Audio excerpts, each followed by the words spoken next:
नमस्कार विद्यार्थियों। राज्यपाल के बारे में हम अध्ययन कर रहे थे। राज्यपाल से संबंधित जो मुद्दे हैं, विवाद के मुद्दे हैं, उनके बारे में आज हम अध्ययन करेंगे। राज्यपाल का जो पद है वो शुरू से ही विवाद का विषय रहा है। क्यों रहा है? क्योंकि राज्यपाल का जो पद है वो गैर निर्वाचित पद है। गैर निर्वाचित पद होते हुए भी उसे अनेक प्रकार की शक्तियां मिली हुई है। अनेक प्रकार के पावर का प्रयोग करते हुए वो प्रांतीय सरकारों के ऊपर या कह सकते हैं राज्य सरकारों के ऊपर अपना अधिकार रखता है। राज्यपाल का जो पद है जब बनाया गया था तो ये सोचकर बनाया गया था कि केंद्र के अंतर्गत जो संसदात्मक शासन व्यवस्था है, राज्यों के अंतर्गत भी संसदात्मक शासन व्यवस्था रहेगी और उस संदर्भ में जो राज्यपाल है वो राज्यों के अंतर्गत संवैधानिक प्रधान की भूमिका निभाएगा, जैसे कि केंद्र के अंतर्गत राष्ट्रपति के द्वारा संवैधानिक प्रधान की भूमिका निभाई जाती है।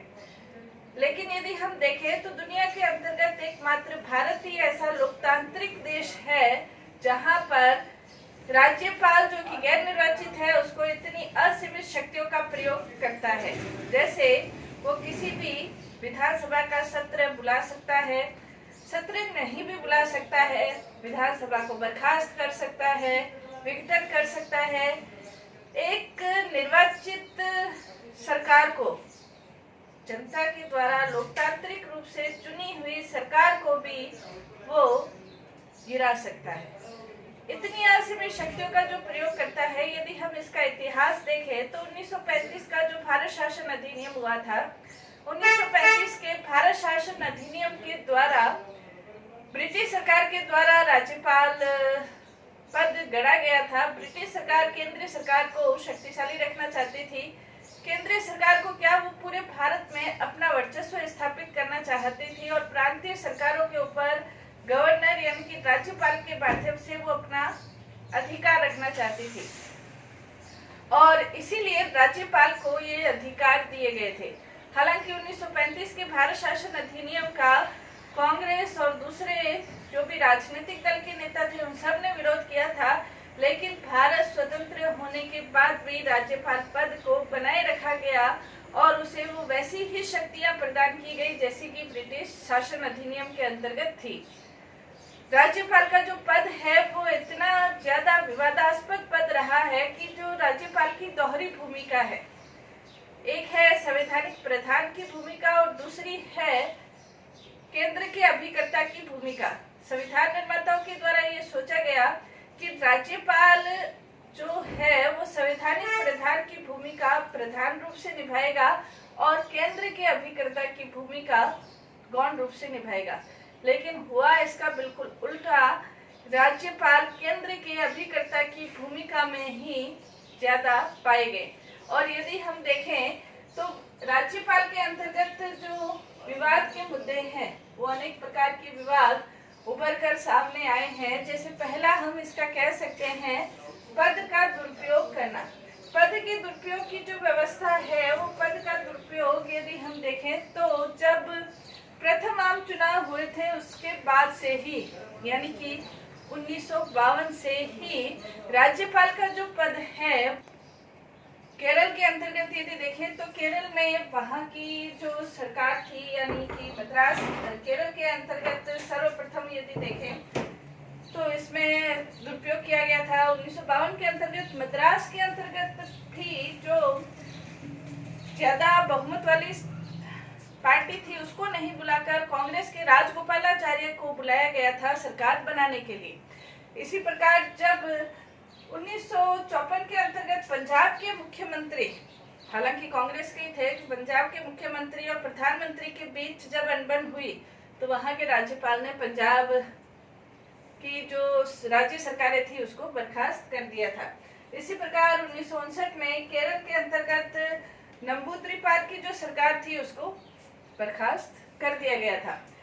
तो जब से संविधान बना है तब से इस पद का जो दुरुपयोग है वो होना शुरू हो गया था। जैसे 1998 के अंतर्गत उत्तर प्रदेश के अंतर्गत यदि देखा जाए तो रमेश भंडारी का जो मामला है वो बहुत चर्चा का विषय बना था। जनता के द्वारा लोकतांत्रिक रूप से चुनी गई कल्याण सिंह सरकार को बर्खास्त कर दिया गया था। उन्होंने सर्वोच्च न्यायालय में अपनी याचिका दायर की। न्यायालय ने उस कार्य को, रमेश भंडारी के कार्य को असंवैधानिक घोषित कर दिया था। तो ये राज्यपाल के जो पद है वो उन्होंने अपने पद के दुरुपयोग करते हुए, यानी कि सत्ताधारी पक्ष के लिए अपना निर्णय करते हुए अपने कार्य किए हैं, जो हमेशा से ही विवाद का विषय बने हुए हैं। 1983-84 के अंतर्गत यदि देखा जाए तो वहां पर एनटी रामाराव की सरकार थी। एनटी रामाराव ने कोई इलाज के कार्य के लिए वो विदेश जाने पर वहां के राज्यपाल ने एनटी रामाराव की जगह उनके वहां जो राज्य सरकार में वित्त मंत्री थे उनको मुख्यमंत्री पद पर आमंत्रित कर दिया था, मुख्यमंत्री की शपथ दिला दी थी।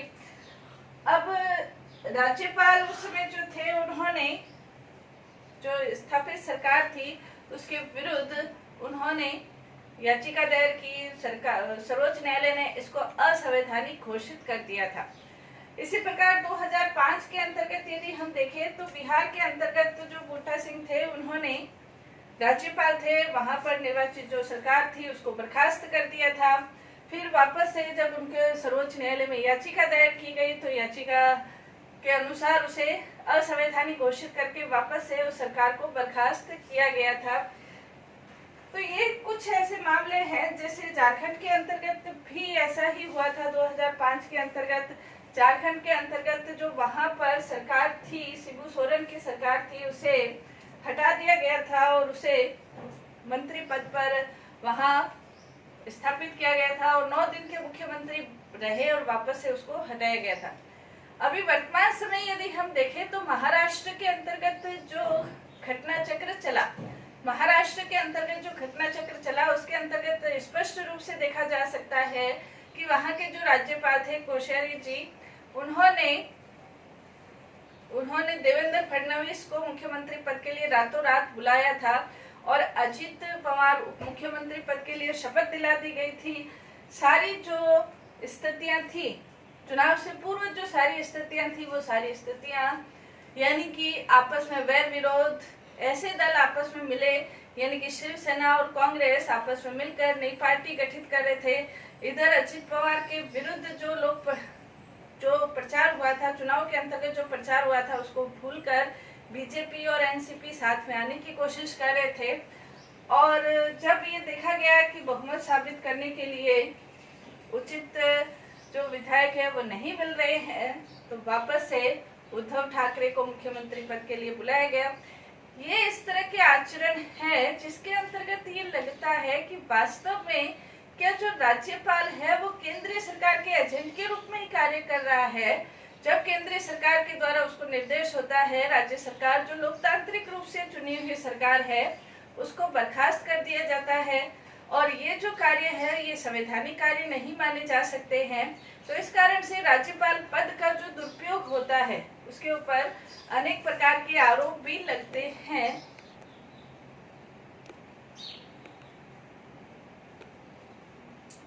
दूसरा इनके ऊपर ये आरोप लगता है कि राजनीतिक जो व्यक्ति है उसका राज्यपाल पद पर नियुक्त किया जाता है।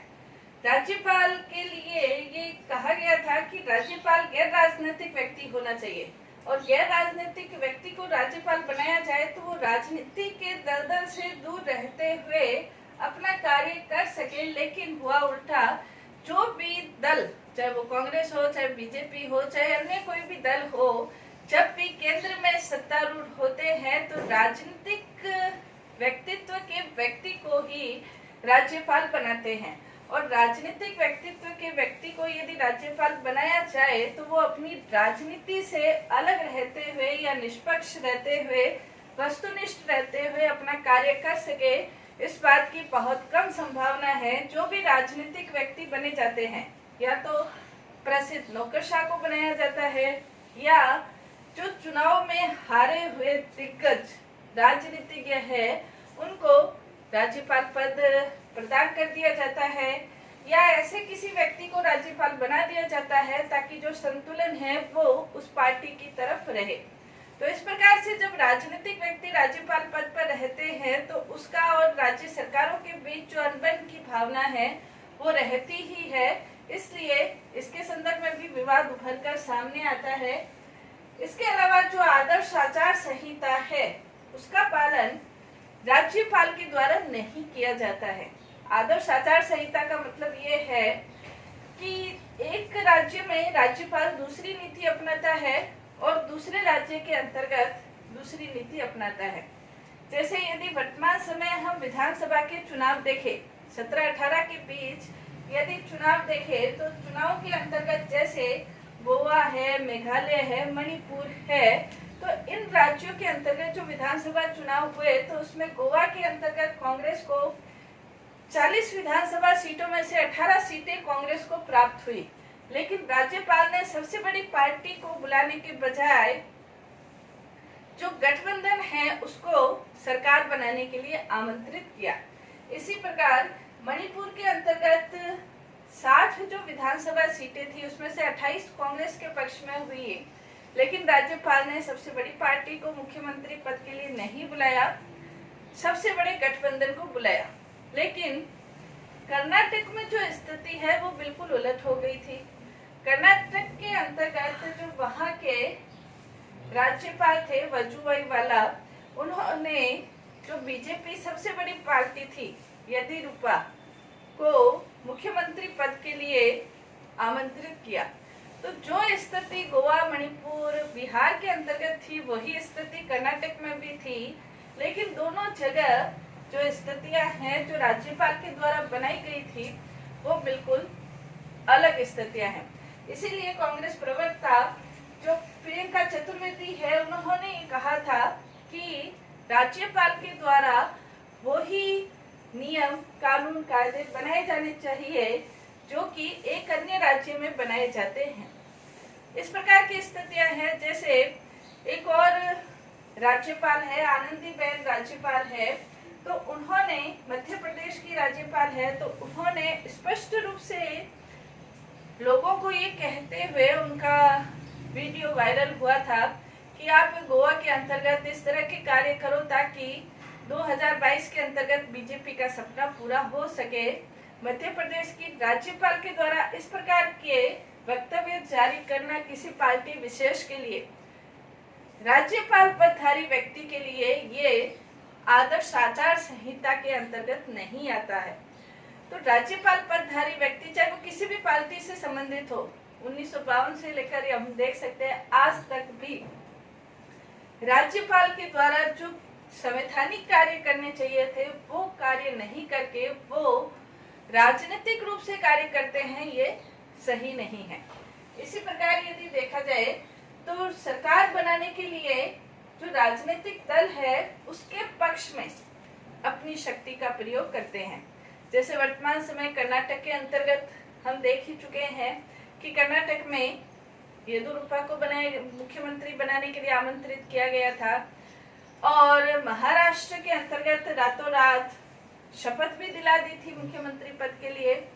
तो ये ऐसे कुछ उदाहरण हैं जिसके अंतर्गत राजनीतिक शक्ति का प्रयोग किया जाता है केंद्र की सरकार के पक्ष के अंतर्गत। राजस्थान की राजनीति के अंतर्गत यदि वर्तमान समय देखा जाए तो राजस्थान के राज्यपाल जैसे कलराज मिश्र है और मुख्यमंत्री अशोक गहलोत है, तो उनके बीच जो अनबन की भावना है वो जग जाहिर है। अशोक गहलोत ने जब सचिन पायलट के साथ उनकी राजनीतिक टकराहट हुई तो उस समय ये कहा गया कि आप विधानसभा का सत्र बुलाए, लेकिन कलराज मिश्र बार बार मना करते रहे। इस प्रकार की जो स्थिति है ये न सिर्फ राजस्थान के अंतर्गत बल्कि अरुणाचल प्रदेश के अंतर्गत भी इस प्रकार की स्थितियां देखने को मिली। अरुणाचल प्रदेश के जो मुख्यमंत्री है उन्होंने ये कहा कि 14 जनवरी को विधानसभा का सत्र बुलाया जाना चाहिए, लेकिन वहां के राज्यपाल ने 1 महीना पहले ही विधानसभा का सत्र बुला दिया था और 1 महीना पहला विधानसभा का सत्र बुला दिया तो वहां के जो मुख्यमंत्री थे उन्होंने विधानसभा भवन के ऊपर ताला लगा दिया था। तो ये जो स्थितियां हैं ये सही स्थितियां नहीं है राजनीतिक रूप से। हालांकि सर्वोच्च न्यायालय ने उसमें पहले सर्वोच्च न्यायालय ने हस्तक्षेप करके उसको भारतीय राजनीतिक व्यवस्था में इसे स्वस्थ स्थिति नहीं कहा जा सकता है। इसी प्रकार राज्यपाल को कार्यकाल की समाप्ति से पहले हटाया जाना। जब भी केंद्र सरकार में दूसरे दल की सरकार बनती है और राज्यपाल जो कि पहली सरकार के द्वारा निर्वाचित हुए हुए होते हैं या नियुक्त किए हुए होते हैं, जब दूसरे दल की सरकार बनती है तो वो बड़ी संख्या में राज्यपाल को बदल देती है। 17, 18, 20, 22, 25 तक एक साथ राज्यपाल बदले गए। तो राज्यपाल केंद्र की कठपुतली के रूप में कार्य करे, ये भारत की संवैधानिक व्यवस्था के लिए उचित स्थिति नहीं हो सकती है। और इन्हीं सब कारणों से ये सोचा गया कि राज्यपाल जो पद है यदि वो खत्म ही कर दिया जाए, इसकी क्या आवश्यकता है, इसके लिए इतना वित्तीय बोझ क्यों उठाया जाए। तो इस तरह की भी बातें उठने लगी। न्यायालय के द्वारा भी, सर्वोच्च न्यायालय के द्वारा, उच्च न्यायालय के द्वारा भी बार बार इसमें हस्तक्षेप करके राज्यपालों के कार्य को असंवैधानिक घोषित करना भारतीय शासन व्यवस्था के लिए उचित स्थिति नहीं कही जा सकती है। इसीलिए सरकार के द्वारा भी समय समय पर विभिन्न प्रकार के आयोग गठित किए गए, जिससे राज्यपाल से संबंधित विवाद है उसका निपटारा किया जा सके। तो इस संबंध में यदि देखा जाए तो जैसे पूंछी आयोग है या सरकारी आयोग है, इस प्रकार के जो आयोग है वो गठित किए गए और इन आयोगों के माध्यम से राज्यपाल के पद के लिए जो प्रावधान है उसमें सुधार करने से संबंधित उन्होंने कुछ अपने सुझाव दिए। जैसे इसके अंतर्गत सबसे पहले भ्रष्टाचार को रोकने के संबंध में, जो भ्रष्टाचार है उसको रोकने के संबंध में ठोस प्रावधान के लिए इन्होंने सुझाव दिए थे और ये कहा था कि जब सरकार बनाने के लिए कोई एक दल जिसे कि बहुमत प्राप्त नहीं है और वो बहुमत प्राप्त करने की कोशिश कर रहे हैं, तो उसके लिए इस तरह के प्रयास होने चाहिए कि भ्रष्टाचार में लिप्त नहीं हो। जैसे कर्नाटक के अंतर्गत जैसे येदियुरप्पा को 7 दिन की बजाय 15 दिन का समय दिया गया था। इसी प्रकार राजस्थान के अंतर्गत कलराज मिश्र ने 21 दिन के बाद विधानसभा सत्र बुलाने के लिए कहा था। तो ये स्थितियां क्यों हो? अगर जितना टाइम मिले, सभी जानते हैं कि विधायकों की खरीद फरोख्त में उनको टाइम ज्यादा मिलता है और दल बदल कर खरीद फरोख्त के माध्यम से सारे कार्य किए जा सकते हैं।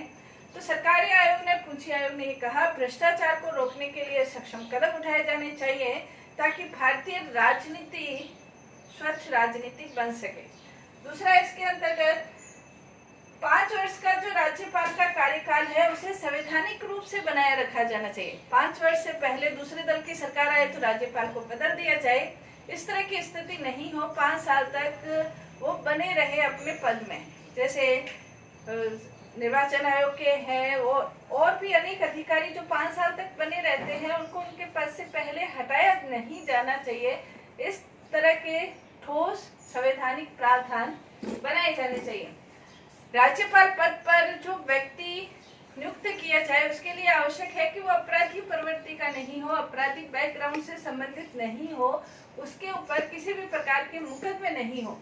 स्वच्छ व्यक्ति, नेक नियति का, निष्पक्ष संतुलित व्यक्ति को राजनीतिक पद पर बनाया जाना चाहिए। राष्ट्रपति शासन क्यों लागू हो रहा है उसके उचित कारण राज्यपाल देने चाहिए और न्यायालय समीक्षा के अंतर्गत इसमें बताया जाना चाहिए कि राष्ट्रपति शासन क्यों लागू हो रहा है।